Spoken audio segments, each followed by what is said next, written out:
नमस्कार बंधुओं, आज का दिन शुभ और फलदायी है। जो मैं आपको प्रातःकाल के बेला में आपको कुछ अद्भुत और ज्योतिष से जुड़े हुए मैं आपको अद्भुत चमत्कार बताता हूँ।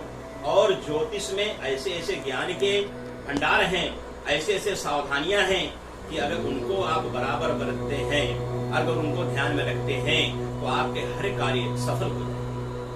बंधुओं, ज्योतिष शास्त्र में बताया गया है कि एक अंधे को भी प्रकाश की प्राप्ति हो सकती है अगर वो ज्योतिष का विशेष अनुसरण करे तो।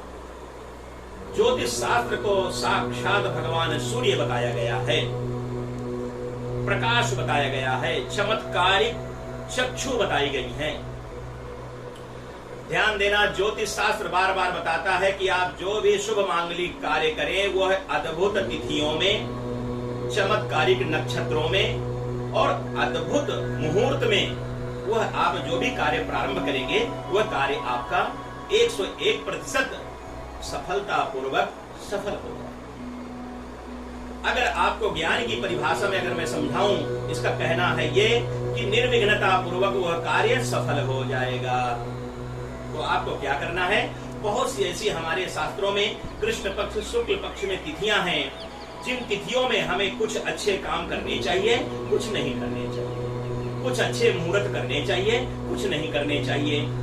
तो यह तिथियां कौन सी बताई जा रही? जैसे आपके जीवन में जब भी कोई शुभ कार्य प्रारंभ करना हो, शुभ कार्य का मतलब है कि बच्चों के मुंडन संस्कार, नामकरण संस्कार, भूमि पूजन, गृह प्रवेश और विवाह कार्य और कूप खनन और बगीचे की स्थापना, अगर आप ये सब जीवन में करना चाहते हैं, आपके मन में अभिलाषाएं हैं, अच्छी सोच है और आपके मन में प्रतिज्ञा है, संकल्प है, तो आप सही ढंग से आचार्य ज्योतिषियों से मिलकर के तिथियों नक्षत्रों का निरीक्षण कराएं। तिथि नक्षत्र बराबर देख करके, मास और मुहूर्त और लग्न देख करके अगर जो भी कार्य आप प्रारंभ करते हैं वह कार्य आपका सफलता पूर्वक शीघ्रातिशीघ्र सिद्ध हो जाए। क्योंकि ध्यान दीजिए, 4 तिथियों में कभी भी कोई कार्य नहीं करना चाहिए, शुभ कार्य। कौन सी तिथियां हैं वो? पहली तिथि चतुर्थी, इसके बाद नवमी, इसके बाद चतुर्दशी, इसके बाद अमावस्या, और एक तिथि और आती है जिसे हम लोग अच्छे से ज्ञान में और ध्यान में सोचें, परिवा प्रतिपदा। ये 4 तो 5 भी तिथियां कहे जाएंगे क्योंकि अमावस्या भी इसमें जोड़ दी गई। ये 5 तिथियों में कोई भी मांगलिक कार्य प्रारंभ ना करें। अगर मांगलिक कार्य प्रारंभ करते हैं तो आपके ये कार्य में 101% बाधाएं, विघ्न और संकट का प्रवेश हो जाएगा। आपको इन तिथियों से अलग तिथियों का निरीक्षण करा के आचार्य गुरुजनों से सलाह लेकर के मांगलिक कार्य कोई भी प्रारंभ करें। अगर आप आचार्य गुरुओं से सलाह लेंगे, वो सही नक्षत्र, सही तिथि और सही लगन अगर आपको मुहूर्त देंगे, वो मुहूर्त में किया हुआ कार्य आपका सफल हो जाएगा। जैसे हम लोग मांगलिक कार्य, कोई शुभ काम पितृ पक्ष में, श्राद्ध पक्ष में नहीं करते हैं, खरवास में नहीं करते हैं, जिसे हम लोग स्वागत करते हैं जो दिसंबर में आता है, 15 दिसंबर के बाद।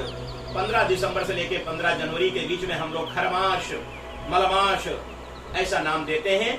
उस मास में, उस समय में और पितृपक्ष में, और यह तिथियां जो मैंने कहा रिक्ता तिथियां, इनमें कोई भी मांगलिक कार्य, शुभ कार्य प्रारंभ ना करें। और जब शुभ कार्य प्रारंभ ही नहीं करेंगे तो किसी प्रकार के आपके जीवन में इन कार्य प्रारंभ करने में ही विघ्न बाधाएं नहीं आएंगी। इनके लिए तिथियां कौन सी चाहिए? द्वितीया, तृतीया, पंचमी, षष्ठी, सप्तमी और अष्टमी, क्योंकि अष्ट सिद्धि नव निधि के दाता। अष्टमी तिथि का विशेष मान्य यहाँ है और विशेष मान्यता दी गई है कि अष्टमी तिथि भी शुभ मानी गई है। किसी के मुखारविंद से जरूर आप सुनेंगे कि लोग बोलते हैं नहीं, चतुर्थी, अष्टमी, द्वादशी अच्छे नहीं होते हैं। शास्त्रों ने इन्हें प्रमाणित किया है कि अष्टमी तिथि को शुभ माना गया है। ध्यान दीजिए, अष्टपहर भी होते हैं, तो जब अष्टपहर शुभ हैं और जब हमारे 4 वेद और 4 उपवेद, यह 8 वेद भी शुभ हैं, तो हमारे लिए अशुभ कुछ भी नहीं बचा है। इसलिए बंधुओं, आपको इन तिथियों में विशेष कार्य आप कर सकते हैं, एकादशी, द्वादशी, त्रयोदशी, लेकिन चतुर्दशी में कभी ना करें, क्योंकि चतुर्दशी रिक्ता तिथि है। पूर्णिमा में अवश्य कर सकते हैं। अगर वह पूर्णिमा में किसी प्रकार का कोई अभिजित मुहूर्त या शुभ मुहूर्त या भद्रा से परे मुहूर्त हो, तो आप पूर्णिमा में भी हर एक कार्य को पूर्ण कर सकते हैं। लेकिन बंधुओं, आपको ध्यान देना है कि अगर सही ढंग से आप सही तिथियों में, सही दिनों में आप मुहूर्त करोगे, तो आपके किए हुए कार्य में किसी प्रकार की कोई विघ्न बाधाएं नहीं उत्पन्न होंगी। जैसे अगर आपको यह ज्ञान होना चाहिए कि इनमें दिन भी बहुत विशेष माने गए हैं। जैसे आप गृह प्रवेश करते हैं, भूमि पूजन करते हैं, तो यह दिन भी विशेष अवश्य आपको शुभदायी, फलदायी देखने चाहिए और आचार्य गुरुजनों से दिखाना चाहिए। इसलिए कि यह शनिवार के दिन भूमि पूजन, पीपल वृक्ष का पूजन, यह भी आपके लिए फलदायी है। लेकिन रविवार के दिन आपको पीपल वृक्ष की पूजा नहीं करनी, तुलसी की पूजा नहीं करनी, तुलसी को तोड़ना भी नहीं है, पीपल को तोड़ना भी नहीं है। लेकिन भूमि पूजन अवश्य रविवार के दिन आप कर सकते हैं। सोमवार के दिन आप सारे काम कर सकते हैं, शुभ काम है उसमें। भूमि पूजन से लेकर के शुभ मांगलिक सारे वृक्षों की पूजा और सब कुछ, उससे आप फल प्राप्त कर सकते हैं। उसमें मंगल की पूजा, भूमि पूजनम, मंगल, भूमि जो है वह अधिपति देवता मंगल है भूमि का, इसलिए मंगलवार को भी भूमि पूजन आप कर सकते हैं और सफलता प्राप्त कर सकते हैं। बुधवार को भी पूजन कर सकते हैं और गुरुवार, शुक्रवार को भी आप पूजन कर सकते हैं। ध्यान दीजिए, कभी कभी मैं कहता हूँ शनिवार के दिन ही भूमि पूजन ना करें। अब अगर आपसे बन पड़ता है तो आप मंगलवार भी छोड़ दें, नहीं तो मंगलवार को भी करना अति अनिवार्य है और शास्त्र में इसका विधान भी कहा गया है। और बाकी शास्त्रों में एक चीज ये भी कही गई है, सारे सुनते सुनते, कि आपको जीवन में अगर कहीं कोई किसी प्रकार की बहुत ही अधिक आवश्यकता है, बहुत शीघ्रता से आपको कार्य को संपन्न करना है, तो अपत्य काले मर्यादा नास्ति। जब अपत्य काले में मर्यादा नास्ति, तो आपको क्या करना है, निर्विघ्नं कुरु मे देवः सर्व कार्येषु सर्वदा। भगवान सिद्धि विनायक रिद्धि सिद्धि देवताओं का स्थापन करके आप किसी भी यज्ञ पूजा प्रारंभ करके और इस कार्य को सफल करके आप आशीर्वाद ग्रहण कर सकते हैं। आपको आशीर्वाद प्राप्त हो जाएगा और आपका कार्य भी सिद्ध हो जाएगा। बंधुओं, ध्यान दीजिए, तिथियों नक्षत्रों में कई तरह की विशेष विशेषताएं हमने आपके सामने रखी।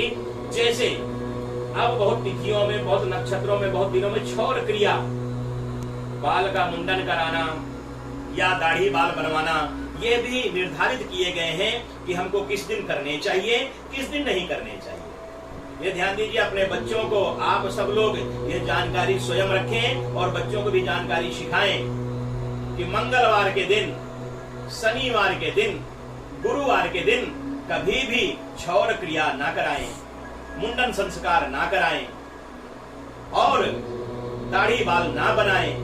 अगर आपको बहुत ही आवश्यक है तो शनिवार के दिन आप बाहर में जाकर के, नाई के दुकान में जाकर के यह क्षौर क्रिया करा सकते हैं, उसमें दोष नहीं है। आप अपने घर में नहीं कर सकते।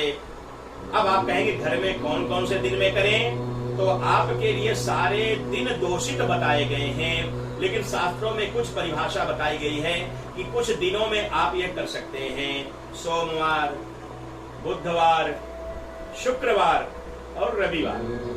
ध्यान दीजिए, दोष तो सारे दिनों में है। 7 दिन जो आपके आते हैं साप्ताहिक, उनमें सारे में दोष है, लेकिन ये 4 दिन आपकी प्रक्रिया बताई गई है। इसमें क्षौर क्रिया आप कर भी सकते हैं और करा भी सकते हैं। जैसे सोमवार का दिन मैं जरूर बताऊंगा कि जिनके एक संतान है, जिनके एक पुत्र है, उनको सोमवार के दिन क्षौर क्रिया नहीं करनी चाहिए, न करानी चाहिए। लेकिन अगर वो करा भी लिया या कर भी दिया तो उतना दोष उसके ऊपर लागू नहीं होता बंधुओं। लेकिन ये प्रक्रिया को जारी रखना, समझना, समझाना, देश विदेश में बैठे हुए कभी भी ये सनातन धर्म की परिभाषा को न भूलना, यही मैं आपको सिखाता हूँ। अगर आप ये सब सीखेंगे तो अवश्य आप अपने बच्चों को भी सिखाएंगे और आपके जीवन में यह सब चीजों का, यह सब चीज का, ज्ञान का चमत्कार होगा। और जब चमत्कार होगा तो भगवान आपकी क्रियाओं से, आपके कलापों से, आपके विचारों से, आपकी पद्धति से, आपके नम्रता स्वभाव से, आपकी श्रद्धा से, आपके विश्वास से प्रसन्न हो जाएंगे। ध्यान दीजिए, भगवान को यही सब नियम, पद्धति, आचार, विचार, जीवन के लक्ष्य, यही तो सब परमात्मा मांग रहा है। यही परमात्मा को हम नहीं दे पाते हैं, तभी परमात्मा हमारे तरफ कहीं न कहीं एक टेढ़ी उंगली कर देता है। टेढ़ी उंगली जब कर दिया तो हम लोग भगवान पे दोष देने लगते हैं कि परमात्मा हमारे ऊपर क्या कर दिया, हमारे देश में क्या कर दिया, हमारे जगत में क्या कर दिया, हमारे विश्व में क्या कर दिया। कभी यह उंगलियां अपने तरफ भी तो देखो। जब एक उंगली आप परमात्मा को उठाते हैं तो ये 3-4 उंगलियां आपको इशारा करती है कि सर्वदोषी, आप सबसे बड़े दोषी हो।